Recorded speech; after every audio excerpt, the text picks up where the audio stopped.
Hi అందరికీ. ఆంధ్రప్రదేశ్ పాలిటిక్స్లో ఇప్పుడు ఒక్కటే హాట్ టాపిక్. అదేంటంటే జనసేన పార్టీ పవర్లోకి వచ్చిందో లేదో అప్పుడే ఒక సీనియర్ నేత బొలిశెట్టి సత్యనారాయణ గారు తన పదవులకు గుడ్ బై చెప్పేశారు. అసలు ఏమైంది? ఆయనే రిజైన్ చేశారా లేక పార్టీయే పక్కన పెట్టిందా? పదండి ఈ కథేంటో, దీని వెనుకున్న అసలు నిజమేంటో లోతుగా చూద్దాం. అసలు కన్ఫ్యూజన్ అంతా ఇక్కడే స్టార్ట్ అయింది. చూడండి, పార్టీ గెలిచి సెలబ్రేషన్స్లో ఉండాలి కదా. అలాంటి టైంలో ఒక సీనియర్ లీడర్ సడన్గా పక్కకు తప్పుకోవడం అందర్నీ షాక్కి గురిచేసింది. ఇక సోషల్ మీడియాలో అయితే రకరకాల ఊహాగానాలు. ఆయనే వెళ్ళిపోయారని కొందరు, కాదు పార్టీనే పంపించేసిందని మరికొందరు. మరి ఈ ప్రశ్నలకి సమాధానమేంటి? అదే ఇప్పుడు మనం తెలుసుకోబోతున్నాం. నిజానికి ఇక్కడ అందర్నీ తొలుస్తున్న ప్రశ్న ఈ టైమింగ్. పార్టీ ఫుల్ జోష్లో ఉంది, అంతా హ్యాపీగా ఉన్నారు. సరిగ్గా ఇలాంటి టైంలో ఒక ఇంపార్టెంట్ లీడర్ ఇలా ఎగ్జిట్ అవ్వడం వెనుక ఏదో పెద్ద కారణమే ఉండే ఉంటుందని అందరూ అనుకుంటున్నారు. మరి ఆ కారణమేంటో ఇప్పుడు చూసేద్దాం. ఓకే, ముందుగా మనం జనసేన పార్టీ వెర్షన్ ఏంతో చూద్దాం. అసలు వాళ్ళు ఈ విషయంపై ఏమని చెప్తున్నారు? పార్టీ ఏమంటోందంటే ఇది ఆయన తీసేయడం కాదు, ఇదొక నైతిక బాధ్యత అంటున్నారు. ఇక్కడ పార్టీ ఇచ్చిన ఎక్స్ప్లెనేషన్ చాలా ఇంట్రెస్టింగ్గా ఉంది తెలుసా. వాళ్ళు దీన్ని ఏకంగా ఒక జడ్జ్తో పోల్చారు.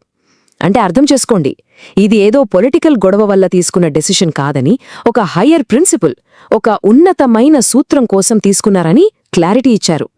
సో ఈ జడ్జ్ అనాలజీతో పార్టీ ఏం చెప్పాలనుకుంటోందో క్లియర్గా ఉంది కదా. ఈ డిసిషన్ అనేది బయట నుంచొచ్చిన ప్రెషర్ వల్లనో పార్టీ తీసేయడం వల్లనో కాదు, బొలిశెట్టి గారే వాలంటరీగా ఒక ఎథికల్ రెస్పాన్సిబిలిటీగా తీసుకున్నారని పార్టీ వాదన. సరే, పార్టీ చెప్పింది బానే ఉంది, కానీ ఆ నైతిక సమస్య ఏంటి? ఆ కాన్ఫ్లిక్ట్ ఆఫ్ ఇంట్రెస్ట్ అని అంటున్నారు కదా, దాని అర్థమేంటి? అసలు సమస్య ఎక్కడ మొదలైంది? ఈ ప్రశ్నలకు సమాధానం కావాలంటే మనం ఇప్పుడు డైరెక్ట్గా బొలిశెట్టి సత్యనారాయణ గారు ఏమన్నారో వినాలి. ఈ టైమ్లైన్ చూస్తే మనకు మొత్తం పిక్చర్ క్లియర్గా అర్థమైపోతుంది.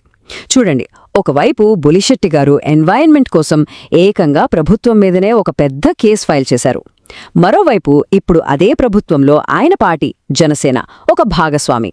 ఇది చాలదన్నట్టు ఇప్పుడు పర్యావరణ శాఖ మంత్రి ఎవరో తెలుసా? జనసేన అధినేత పవన్ కళ్యాణ్ గారే. చూసారా, ఇది నిజంగా ఒక డెడ్ లాక్ లాంటి సిచ్యువేషన్. అందుకే బొలిశెట్టి గారు ఏమంటున్నారంటే, నా లీగల్ ఫైట్ మధ్యలో నా పార్టీ అడ్డు రాకూడదు. రేపు కోర్టులో జడ్జి గారు మీ మంత్రి ఉన్నారు కదా, మీలో మీరే సెటిల్ చేసుకోకుండా నా దగ్గరికి ఎందుకొచ్చారు అని అడిగే ఛాన్స్ ఉంది. అందుకే అలాంటి పొలిటికల్ ప్రెషర్స్కి తావివ్వకుండా నేనే స్వయంగా పార్టీ బాధ్యతల నుంచి ఒక బ్రేక్ కావాలని అడిగాను అని చెప్పారు. అంటే ఇది పక్కాగా ఆయన ఆశయం కోసం, ఆయన పోరాటం కోసం తీసుకున్న డెసిజన్. ఓకే, సో ఇప్పుడు మన దగ్గర రెండు వర్జన్స్ ఉన్నాయి. ఒకటి పార్టీ చెప్పింది, ఇంకొకటి లీడర్ చెప్పింది. కానీ ఇక్కడ ట్విస్ట్ ఏంటంటే ఈ రెండు కథలు వేర్వేరు కాదు, రెండు ఒకే కాయిన్కి ఉన్న టూ సైడ్స్ లాంటివి. అసలు మ్యాటర్ ఇదే. ఇక్కడ ఎలాంటి గొడవ జరగలేదు, విభేదాలు రాలేదు. సింపుల్గా చెప్పాలంటే ఇది ఒక ఫ్రెండ్లీ అగ్రిమెంట్. ఆయన తన ఫైట్ కోసం ఫ్రీడమ్ అడిగారు, పార్టీ దాన్ని రెస్పెక్ట్ చేసింది, అంతే. ఇది ఆయనను బలవంతంగా పంపించటం కాదు, ఇద్దరి మధ్య ఒక మంచి అండర్స్టాండింగ్తో తీసుకున్న నిర్ణయం. అంటే దీన్ని బట్టి మనకు ఏమర్థమవుతోంది? ఆయన్ని సస్పెండ్ చేశారు, బలవంతంగా పంపించేశారు అని సోషల్ మీడియాలో వస్తున్న రూమర్స్లో ఎలాంటి నిజం లేదని తేలిపోయింది. సింపుల్, ఆయనే బ్రేక్ అడిగారు, పార్టీ ఓకే చెప్పింది, దాట్స్ ఇట్.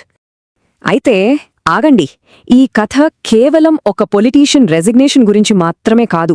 అసలు తన పొలిటికల్ పోస్ట్నే పక్కన పెట్టేంత పెద్ద ఎన్విరాన్మెంటల్ ఇష్యూ ఏంటది? దాని గురించి కూడా తెలుసుకోవాలి కదా. Let's deep dive. ఈ టేబుల్ ఒక్కసారి చూడండి. బొలిశెట్టి గారి ఫైట్లో ఎంత సీరియస్నెస్ ఉందో మనకర్థమవుతుంది. ఇదంతా కొల్లేరు సరస్సు కథ. ఆయన ఏమంటున్నారంటే ప్రభుత్వాలు మారాయి, కాంగ్రెస్, టీడీపీ, వైసీపీ ఇలా పార్టీలు మారాయి, కానీ కొల్లేరు పరిస్థితి మాత్రం ఏళ్ల తరబడి దారుణంగా తయారవుతూనే ఉంది. అందుకే ఆయన ఫైట్ ఏ ఒక్క పార్టీ మీద కాదు, మొత్తం సిస్టమ్ మీద. ఆయన మాటలు విన్న తర్వాత మనకు క్లియర్గా అర్థమయ్యేది ఏంటంటే ఈ స్టోరీ పొలిటిక్స్కి చాలా అతీతమైనది. ఇది పోస్టుల గురించో పవర్ గురించో కాదు, ఒక కాజ్, ఒక ఆశయం గురించి.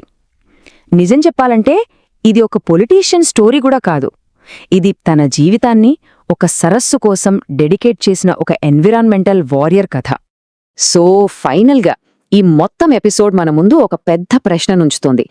అధికారం, పదవుల కోసం ఏమైనా చేసే ఈ రోజుల్లో ఒక ఆశయం కోసం, ఒక నమ్మిన సూత్రం కోసం చేతిలో ఉన్న పదవిని కూడా వదులుకోవడం మనం ఎంత తరచుగా చూస్తాం? ఆలోచించాల్సిన విషయమే కదా. దీని గురించి ఆలోచించండి. మరో విశ్లేషణతో మళ్ళీ కలుద్దాం.